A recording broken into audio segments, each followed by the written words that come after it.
యశోద ఇవాళ ఐఏఎస్ అధికారులకు సంబంధించి భారీగా బదిలీలు జరిగాయి. ఎందుకంటే కాంగ్రెస్ గవర్నమెంట్ అధికారంలోకి వచ్చాక ఐఏఎస్ ఐపీఎస్ అధికారుల బదిలీల మీద ఫోకస్ పెట్టింది. అందులో భాగంగానే వరుసగా ఈ ఐఏఎస్లకు సంబంధించి ఐపీఎస్లకు సంబంధించిన బదిలీలు కాంగ్రెస్ ప్రభుత్వం చేపడుతుంది. ఇవాళ ఒకే రోజు 26 మంది ఐఏఎస్ అధికారులను బదిలీ చేశారు. ఇందులో ప్రధానంగా మనకు గతంలో సీఎంఓ సెక్రటరీగా చేసినటువంటి స్మితా సబర్వాల్ను స్టేట్ ఫైనాన్స్ సెక్రటరీగా బదిలీ చేశారు.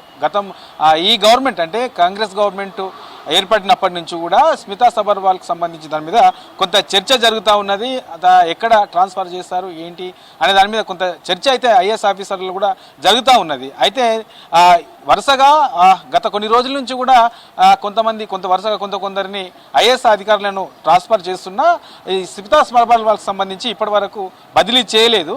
సో నిన్నటి వరకు కూడా చర్చ అంతా కూడా ఇట్లాంటి కొంత కీలకమైనటువంటి గత ప్రభుత్వంలో ఐఏఎస్ అధికారులు ఎవరెవరైతే కీలకంగా పనిచేశారో అలాంటి అధికారుల మీద కొంత చర్చ జరిగింది. ప్రధానంగా స్మితా సబర్వాల్కి సంబంధించింది బాగా చర్చ జరిగింది. అయితే దానికి సంబంధించి ఇవాళ ఈ స్మితా సబర్వాల్కి సంబంధించి బదిలీ చేస్తూ తనని స్టేట్ ఫైనాన్స్ సెక్రటరీగా నియమించారు. సో ఇక కొంతమంది గతంలో ఏదైతే ఎలక్షన్ కంటే ముందు ట్రాన్స్ఫర్ చేశారో అందులో కూడా కొంతమంది గతంలో బీఆర్ఎస్ ప్రభుత్వానికి అనుకూలంగా వ్యవహరించారు. సో అలాంటి వాళ్ళని కూడా బదిలీ చేస్తారని చెప్పేసి చర్చ జరిగింది. అందులో భాగంగానే వరుసగా ఈ ట్రాన్స్ఫర్స్ అయితే కొనసాగుతూ ఉన్నాయి. సో ఒక్కసారి మనం చూస్తే రాహుల్ బొజ్జా మొన్న ఈ మధ్యలోనే రాహుల్ బొజ్జాని జీఏడీ సెక్రటరీగా నియమించారు.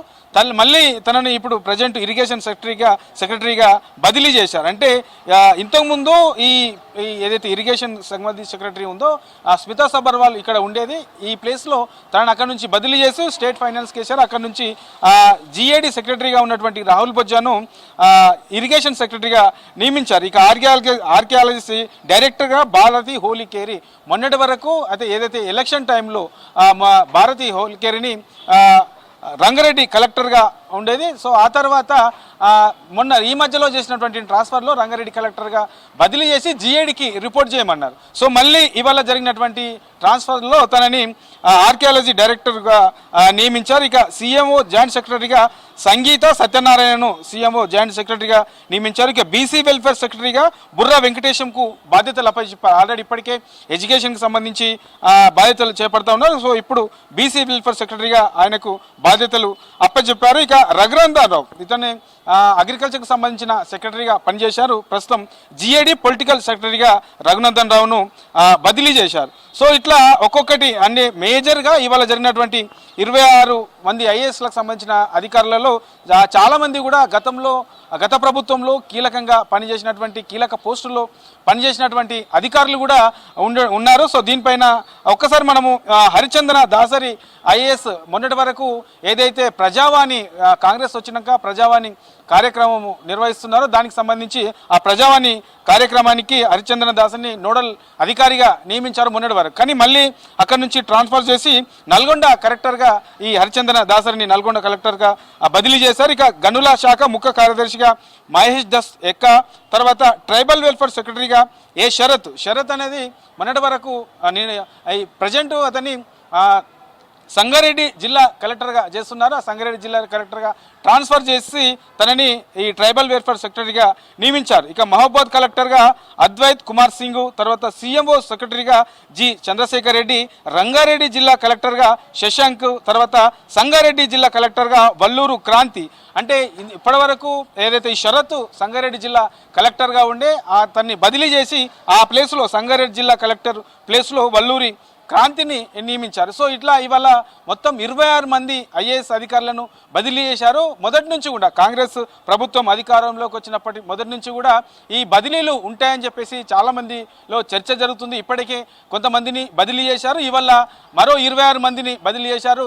అయితే ఇందులో జిల్లా కలెక్టర్లు కూడా బదిలీ కావడం అనేది కొంత చర్చనీయాంశంగా మరి ఎందుకంటే మొన్నటి వరకు కూడా బదిలీ చేసిన దాంట్లో ఈ జిల్లా కలెక్టర్కి సంబంధించింది అంతగా బదిలీలు లేవు. కానీ ఇవాళ చూస్తే మనకు ఈ జిల్లా కలెక్టర్లను కొంతమందిని ఐఏఎస్ అధికారులను కొన్ని జిల్లాలకు కలెక్టర్గా నియమించడము, తర్వాత కొన్ని జిల్లాలకు కలెక్టర్లుగా ఉన్న వాళ్ళని అక్కడి నుంచి బదిలీ చేసి వేరే వాళ్ళను నియమించడం అనేది ఇవాళ ఏదైతే బదిలీ చేశారో ఆ బదిలీ దాంట్లో మనకు కనబడతా ఉన్నాయి. సో మొదటి నుంచి కూడా అంటే గత ప్రభుత్వంలో చాలా మంది కూడా ఐఏఎస్ అధికారులు ఏదైతే కీలకమైనటువంటి శాఖలు ఉన్నాయో ఆ శాఖలో ఉన్నటువంటి ఐఏఎస్ అధికారులందరూ కూడా కొన్నేళ్లుగా అక్కడే తిష్ట వేశారు. బీఆర్ఎస్ ప్రభుత్వం ఉన్నన్ని రోజులు వాళ్ళే అక్కడ పనిచేశారనే ఆరోపణలు కూడా కొన్ని ఉన్నాయి. మరికొన్ని ఇతర శాఖల్లో కొంతమంది పనిచేసినా వాళ్ళు గత ప్రభుత్వానికి అనుకూలంగా పనిచేశారనే ఆరోపణలు కూడా. సో అలాంటి వాటిపైన అలాంటి ఏదైతే అధికారులు ఉన్నారో ఆ అధికారుల విషయంలో కాంగ్రెస్ ప్రభుత్వం కొంత జాగ్రత్తలే తీసుకుంటుందని చెప్పొచ్చు. ఎందుకంటే ముందు నుంచి కూడా